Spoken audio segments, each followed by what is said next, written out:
Hello student, good morning. आज हम लोग एमए फोर्थ सेमेस्टर के क्लास के लिए ऑनलाइन माध्यम से जुड़े हैं। हम लोग अगली क्लास में पढ़ रहे थे भारत में दलीय व्यवस्था। आज हम लोग पढ़ेंगे भारत में एक दल की प्रधानता या प्रभुत्व, one party dominance in India, यानी एक दल की भारत में प्रधानता के बारे में हम लोग जानेंगे। असल में क्या है कि स्वतंत्रता प्राप्ति के बाद से लेकर लगभग 90 के दशक तक भारतीय राष्ट्रीय कांग्रेस पार्टी की या दल की एक प्रभुत्व रहा पूरे भारतीय राजनीति में।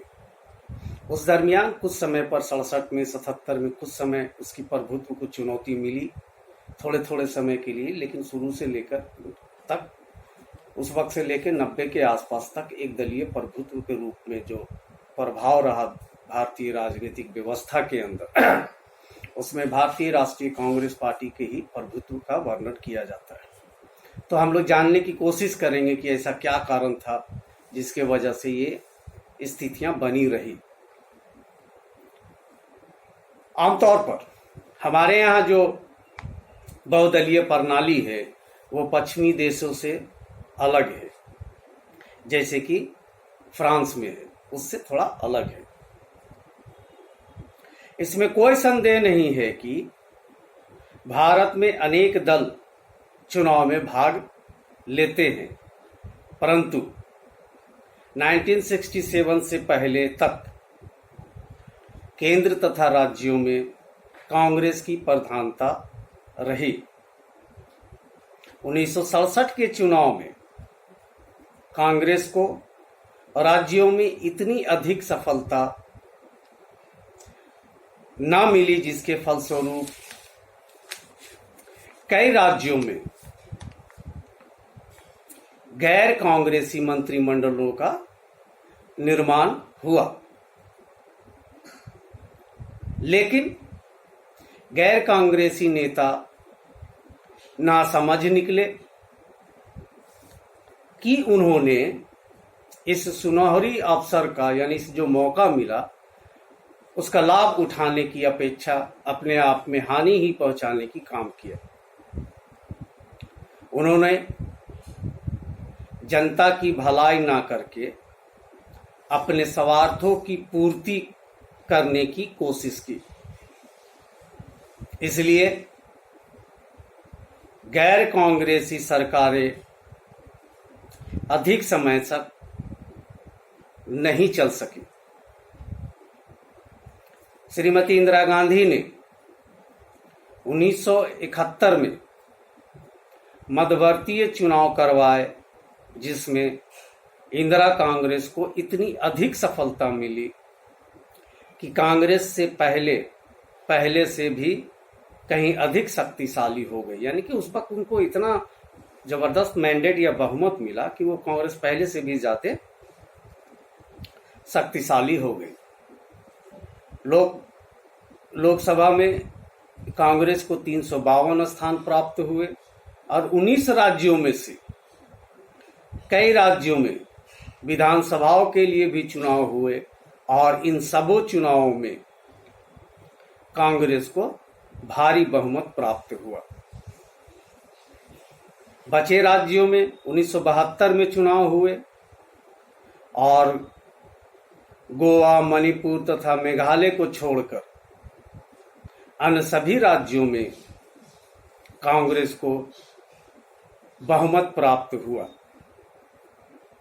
कांग्रेस दल की प्रधानता का मुख्य कारण यह था कि स्वतंत्रता प्राप्ति में इस दल के नेताओं का काफी बलिदान था। हरिजन, यानी आज के डेट में जिसको दलित कहा जाता है, मुसलमान इसी दल में विश्वास रखते थे। कांग्रेस की प्रधानता का अन्य कारण यह भी रहा कि विरोधी दलों में मत बढ़ जाते थे और कांग्रेस कुल डाले गए मतों का स्पष्ट बहुमत प्राप्त ना करके भी लोकसभा में एकाधिकार जमाए रही। 1984 में 415 स्थान पाकर भी कांग्रेस को कुल 48% ही मत प्राप्त हुए। आमतौर पे कहा जाता है ऐसे कि कुल मत जितना मतदान हुआ उसका अगर 50% या 50% से अधिक अगर जिसको मत मिलता है उसको कहा जाता है कि हाँ जनता का स्पष्ट मैंडेट है। लेकिन क्या है कि विरोधी दलों में छोटे छोटे थोड़े थोड़े से प्रतिशत ले लेके सब अलग अलग हो जाते थे और ये कम वोट ला करके भी लोकसभा में अपना एकाधिकार बनाए रहते थे, जिसमें कहता है क्या कि मतलब 84 में 415 लोकसभा सीट प्राप्त हुए कांग्रेस को, लेकिन फिर भी मत प्रतिशत 48% ही रहे। 1980 से 89 तक केंद्र और राज्यों में तमिलनाडु, पश्चिम बंगाल और आंध्र प्रदेश को छोड़कर कांग्रेस ई का ही प्रभुत्व बना रहा। तो हम लोग एक दलीय प्रभुत्व का क्या कारण रहा, इसका कुछ चीजें हैं जो आगे हम लोग पढ़ेंगे। एक दल की प्रधानता के युग का अंत। कांग्रेस का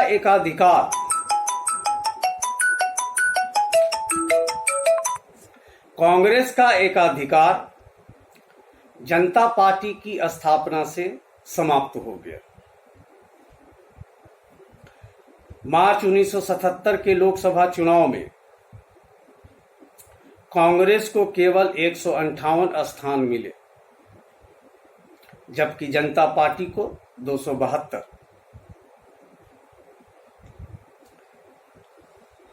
तथा पहली बार केंद्र में गैर कांग्रेसी जनता पार्टी की सरकार का निर्माण हुआ।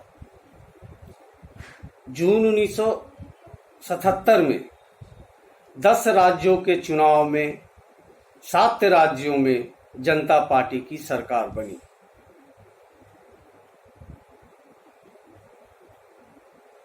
पंजाब में जनता पार्टी ने अकाली दल के साथ मिलकर सरकार बनाई, जबकि तमिलनाडु में अन्ना द्रमुक को बहुमत मिला और पश्चिम बंगाल में वामपंथी दलों की सरकार बनी।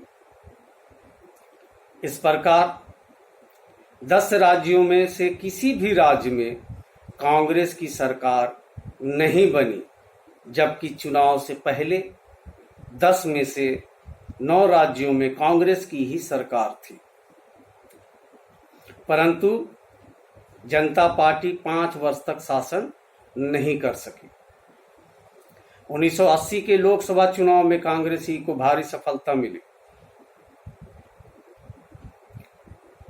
1980 से 89 तक केंद्र तथा अधिकांश राज्यों में कांग्रेस ई का प्रभुत्व बना रहा।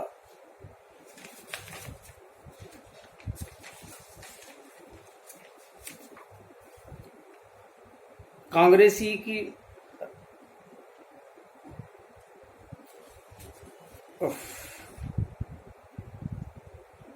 1989 के लोकसभा चुनाव में कांग्रेस ई की हार हुई और राष्ट्रीय मोर्चे की सरकार बनी।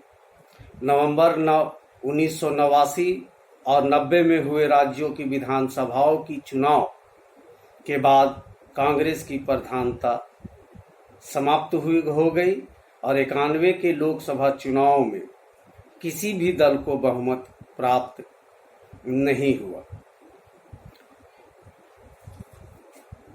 मई 2014 के 16वीं लोकसभा के चुनाव में राष्ट्रीय जनतांत्रिक गठबंधन में अकेले भाजपा को बहुमत प्राप्त हुआ था तथा नरेंद्र मोदी प्रधानमंत्री बनाए गए। आजकल केंद्र तथा विभिन्न राज्यों में भी विभिन्न दलों की सरकारें हैं, इसलिए अब कांग्रेस का प्रभुत्व समाप्त हो गया। अब आगे बात करते हैं प्रभावशाली विरोधी दलों का उदय। भारतीय दल प्रणाली की विशेषता यह भी रही है कि यहाँ पर इंग्लैंड की तरह संगठित विरोधी दलों का अभाव रहा है। बिना संगठित विरोधी दल के प्रजातंत्र तानाशाही से भी अधिक हानिकारक हो सकता है।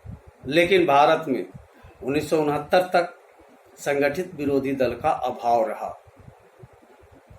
1967 तक लोकसभा में एक भी विरोधी दल ऐसा नहीं था जिसे वैधानिक दृष्टि से विरोधी दल कहा जा सके, क्योंकि पहले 4 चुनावों में किसी भी विरोधी दल को 55 स्थान प्राप्त नहीं हुए, यानी किसी एक भी पार्टी को 55 स्थान भी नहीं मिले। कम से कम संवैधानिक तौर से 55 सीट जो लेकर आएगा वही विरोधी दल की मान्यता उसको हो सकता है, जबकि संविधान के अनुसार उसी दल को विरोधी दल का दर्जा प्राप्त हो सकता है जिसे कम से कम लोकसभा के कुल सदस्यों के संख्या का कम से कम 10% यानी कि 55 स्थान प्राप्त हो।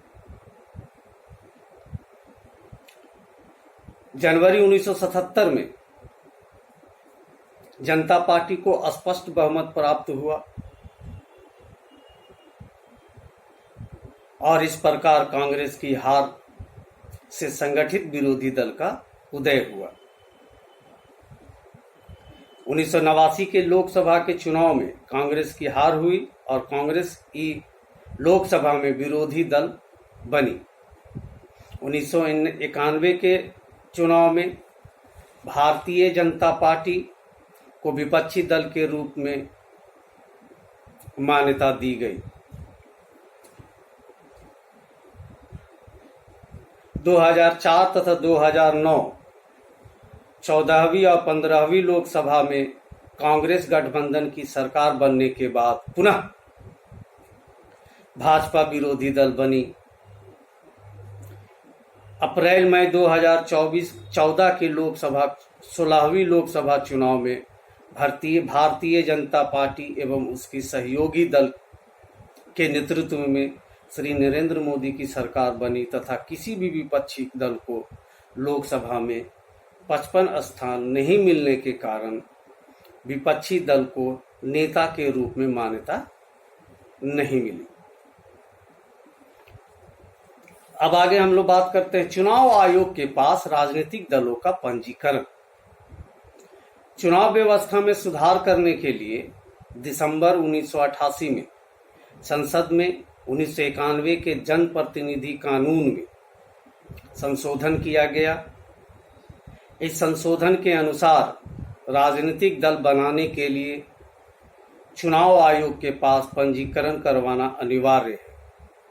कोई गुट, समूह अथवा संस्था या संघ राजनीतिक दल नहीं बन सकता जब तक वह चुनाव आयोग के पास पंजीकृत नहीं होगा। पंजीकरण के लिए प्रत्येक राजनीतिक दलों को चुनाव आयोग को प्रार्थना पत्र यानी एप्लीकेशन देना पड़ता है।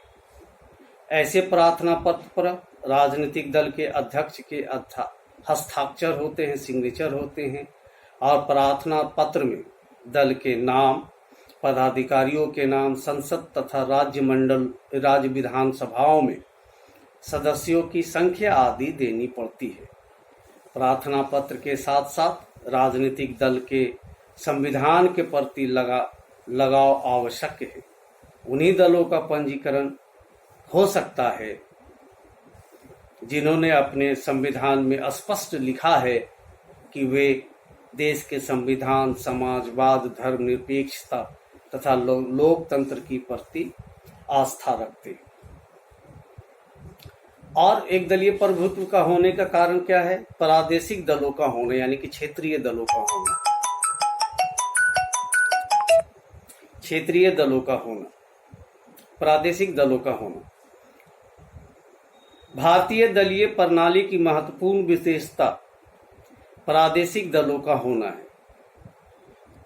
इसमें मुख्यतः है तेलंगाना राष्ट्रीय समिति, इंडियन नेशनल लोक दल, Akali Dal, national conference, Telugu Desam, Assam Gana Parishad, Jharkhand party,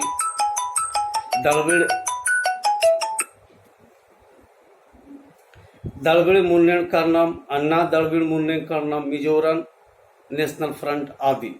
सितंबर अक्टूबर 1999 में 13वीं लोकसभा चुनाव के अवसर पर राज्य स्तरीय दलों की संख्या 48 थी। 29 सितंबर 2000 को 44 राजनीतिक दलों को क्षेत्रीय राजनीतिक दलों के रूप में मान्यता प्रदान की गई। राजनीतिक दलों के दृढ़ सिद्धांत नहीं, एक दलीय प्रधानता के कारण यह भी है कि राजनीतिक दलों के अंदर कोई मजबूत सिद्धांत नहीं है। आमतौर पर राजनीतिक दल एक निश्चित राजनीतिक, आर्थिक, सामाजिक विचारधारा और सिद्धांतों पर आधारित होते हैं, परंतु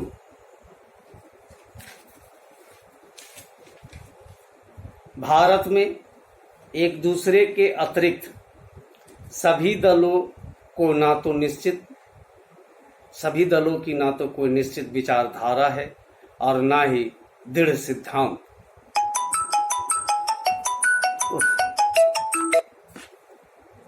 इसके अतिरिक्त राजनीतिक दल अपने सिद्धांतों का सत्ता में आने पर भी पालन नहीं करते।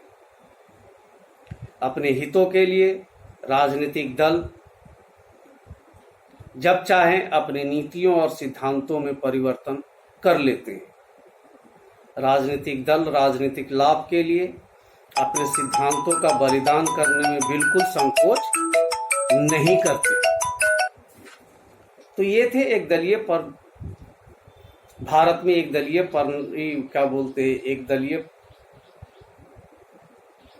प्रभुत्व का एक कारण, तो वजह जिस वजह से भारत के अंदर कांग्रेस पार्टी को एक दलीय प्रभुत्व के रूप में जाना या समझा जाता है या उसको पढ़ाया जाता है।